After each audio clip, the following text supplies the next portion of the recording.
In the second educational module presented by the Infant Health Foundation, I will discuss how some aspect of immature sucking, swallowing, and respiration can lead to oral feeding difficulties.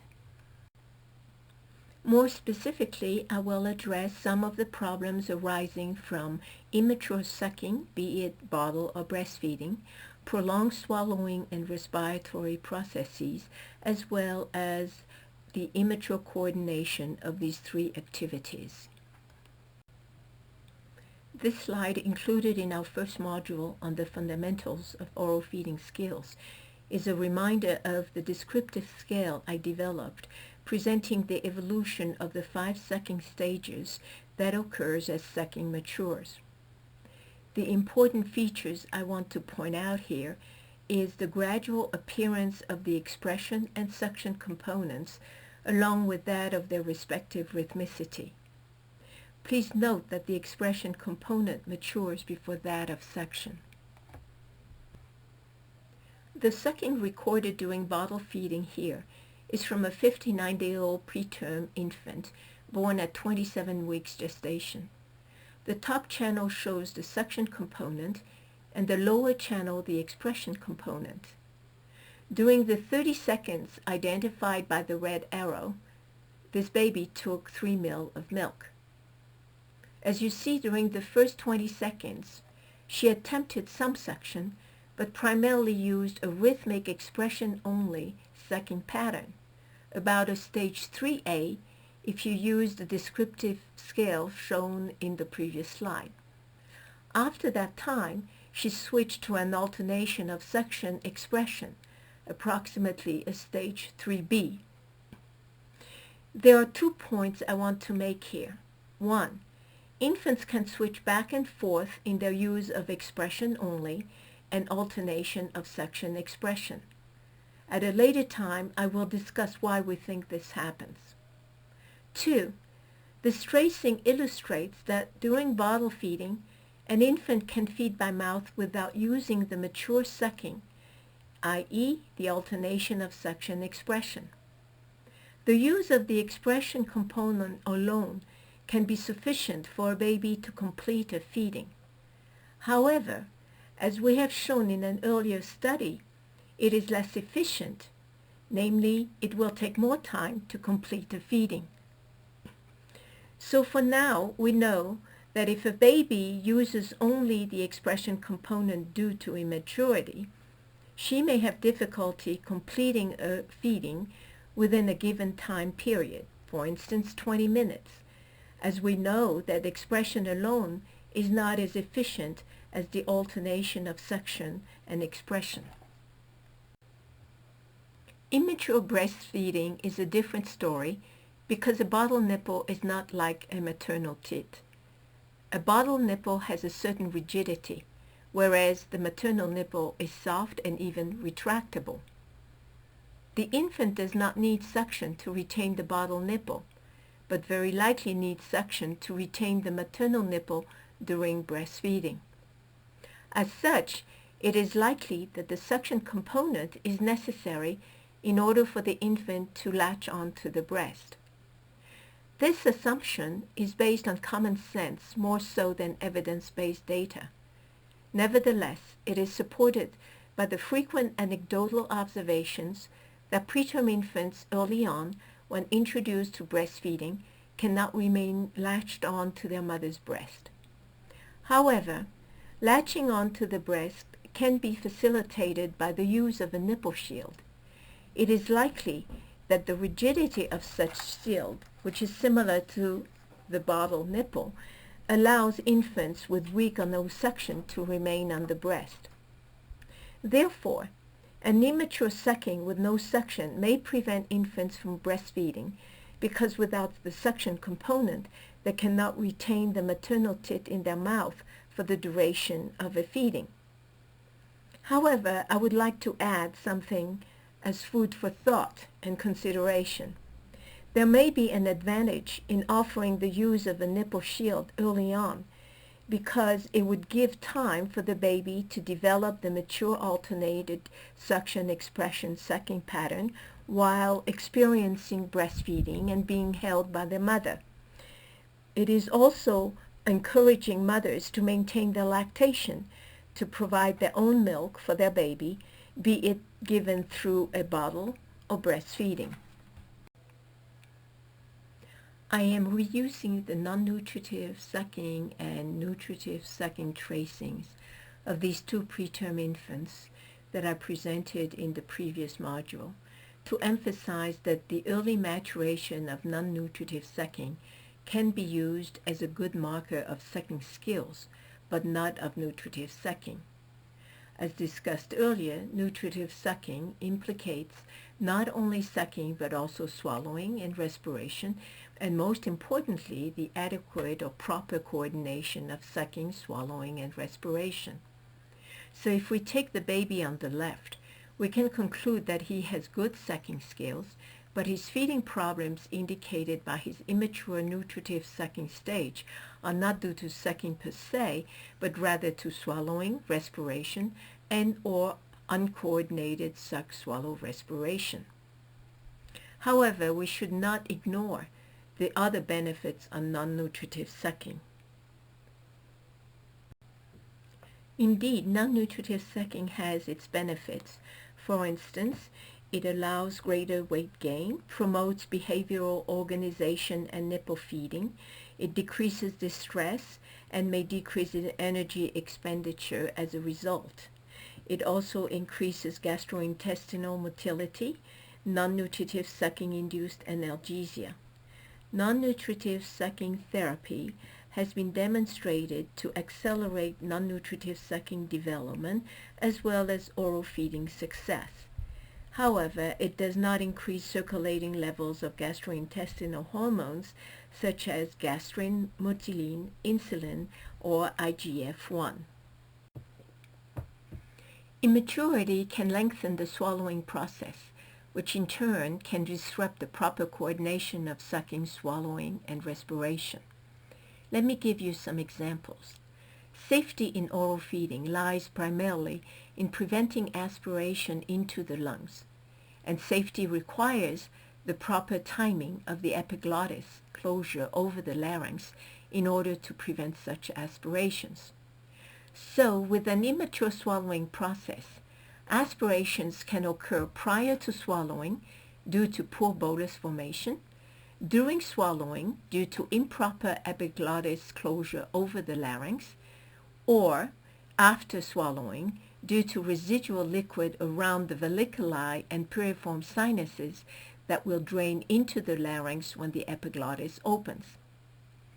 Also, silent aspiration can occur. It has been reported that in neurologically based dysphagia in children, 94% of the aspirations are silent. Awareness of aspiration is primarily due to the cough reflex. As such, it is unclear whether silent aspirations are due to the absence or decreased cough reflex, resulting from immature neurological signaling or immature chemoreceptors in the larynx, as speculated in a recent study. In the previous module, when I discussed the maturation of respiration, I mentioned that the respiratory rate of infants at rest is around 40 to 60 breaths per minute, and that their swallowing can last between 0.35 to 0.7 seconds. Now I want to use some of these numbers to do a simple math problem. Presume that a baby breathes 60 times per minute, or once per second, and his swallowing lasts 0.7 seconds. He only has 0.3 seconds to take a breath. In addition, we know that during oral feeding, there is a decreased minute ventilation, or tidal volume times the respiratory rate, a prolongation of expiration, and a shortening of inspiration. Therefore, one would expect that over an oral feeding session of, say, 20 minutes under such conditions, an imbalanced O2-CO2 exchange will occur, understandably leading the infant to respiratory distress during his feeding. Let's talk now about the coordination of suck, swallow, and respiration.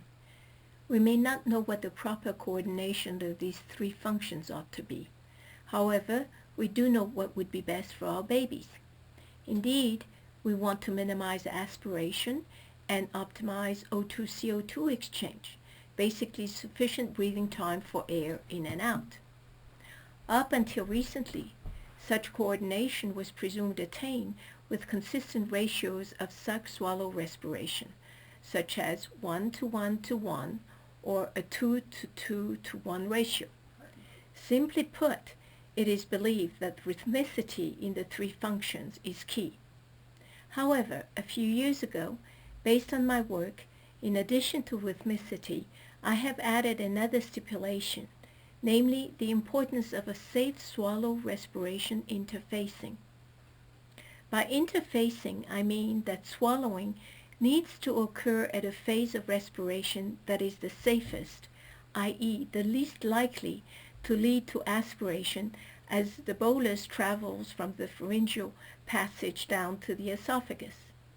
I will discuss this latter aspect in more details in the next few slides. Now let's look at the coordination of sucking, swallowing, and respiration as a chain reaction. In the diagrams on the slide, I have represented the individual functions in green when they are appropriate and red when they are inappropriate. What do we have? If sucking, swallowing, and respiration are coordinated, all I know is that my baby looks happy. He's green. If these three functions are uncoordinated, my baby looks unhappy. She's red. But I cannot determine whether her unhappiness is due to suck-swallow incoordination, which in the chain reaction would also lead to inappropriate respiration, or whether it is due to swallow respiration incoordination, because either way, my baby looks unhappy.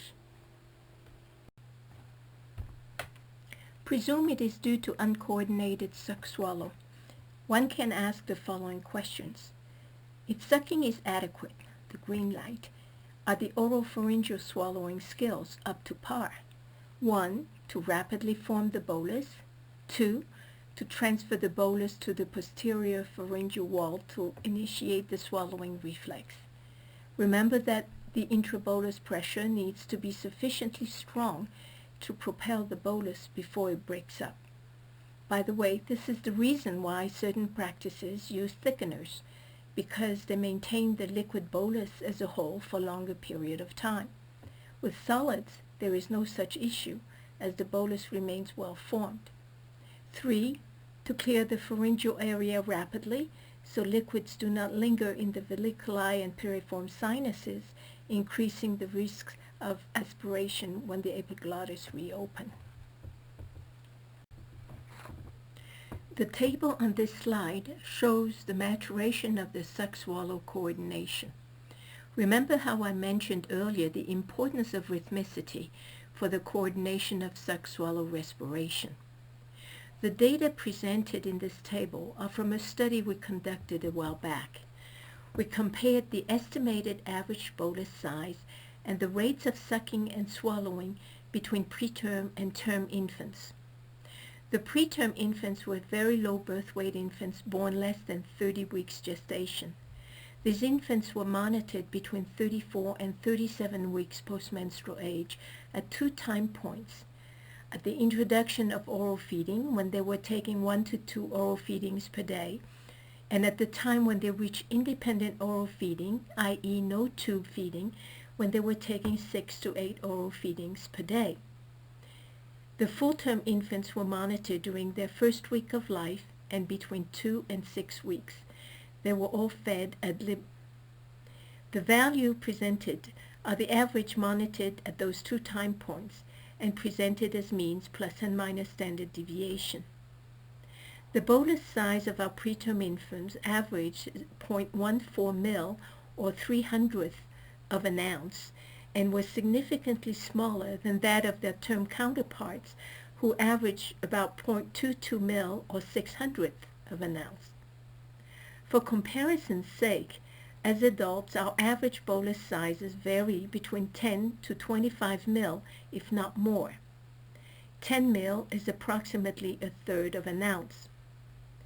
The sucking and swallowing rates were similar within each group of babies. However, both sucking and swallowing rates were significantly slower in the preterm than term infants. Term babies showed an average sucking rate of 1 cycle per second, as we expect for nutritive sucking. As I said before, regardless of where the incoordination occurs in the suck-swallow-respiration chain reaction, my baby will look unhappy. But it would be important and informative to identify at which level the incoordination is occurring. So let's presume now that sucking and swallowing work well together, the green boxes, but not between swallow and respiration. What could be some reasons why swallow and respiration are uncoordinated? Let's backtrack a little bit now. We know that in term infants and adults, swallow occurs at any phase of respiration, but primarily during expiration, start of inspiration, end of inspiration, and during respiratory pauses. On the other hand, we showed that preterm infants primarily swallow at sucking pauses, during inspiration, and during deglutition apnea. By the latter, I mean that these infants are sucking and swallowing without breathing. In this slide, I want to define swallow-respiration interfacing, a term I referred to earlier. This is a measure of when swallowing takes place in relation to the various respiratory phases. This diagram shows the respiratory cycle, white line, with inspiration upward and expiration downwards. Theoretically, swallow can take place at any time during the respiratory cycle, i.e., at start of inspiration, during inspiration, end of inspiration, during expiration, end of expiration. It is also conceivable that swallowing during inhalation may shorten the duration of inspiration, as I label this 5I. In a similar manner, swallowing during exhalation may shorten the duration of expiration, shown as 5E. If inspiration or expiration were shortened, as shown in 5I and 5E, we could expect O2-CO2 exchanges to be jeopardized. Finally, swallowing may also occur during deglutition apnea when the baby stops breathing. Deglutition apnea is defined here by periods of no breathing equal or greater to 2 seconds. Before I go on further discussing swallow respiration interfacing, I want to show you what deglutition apnea looks like. These recordings show from top to bottom the suction component, time in seconds, the expression components, the swallowing event, and respiration at the bottom with inspiration upward and expiration downward. This baby is sucking and swallowing nicely, but between the two dotted vertical red lines, he stopped breathing. This lasted for about 15 seconds, after which time breathing restarted. Note, however, that about 5 seconds before this happened, his nutritive sucking pattern began to deteriorate. The suction and expression amplitude decreased, and rhythmicity was not as regular.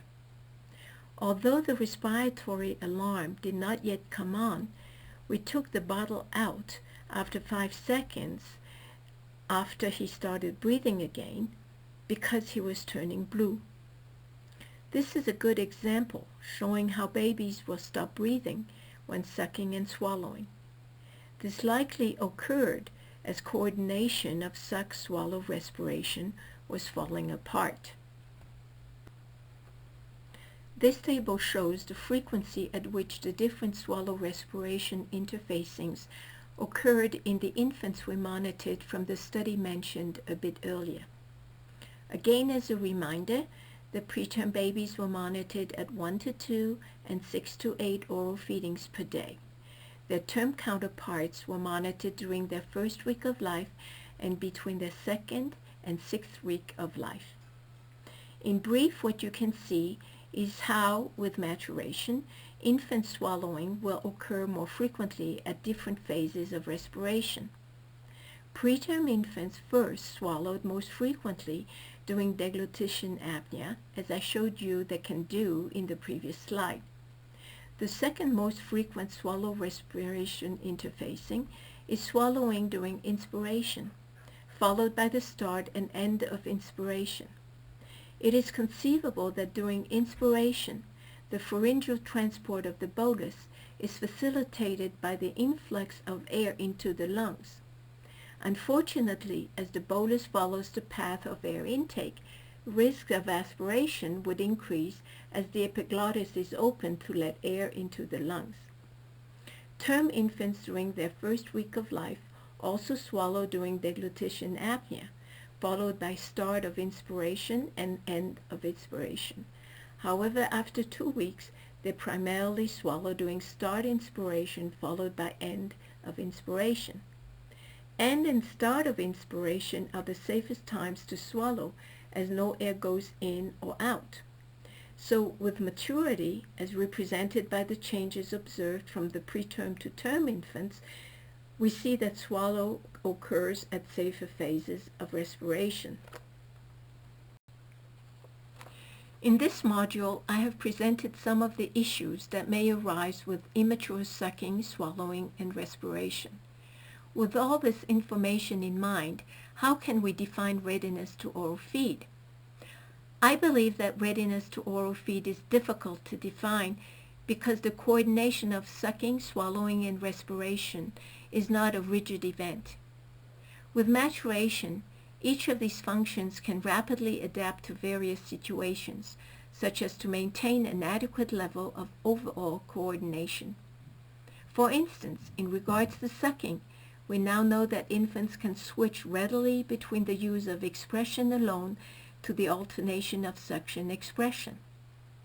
Insofar as the use of expression alone is not as efficient, this would indicate that infants can use this approach to decrease flow rate.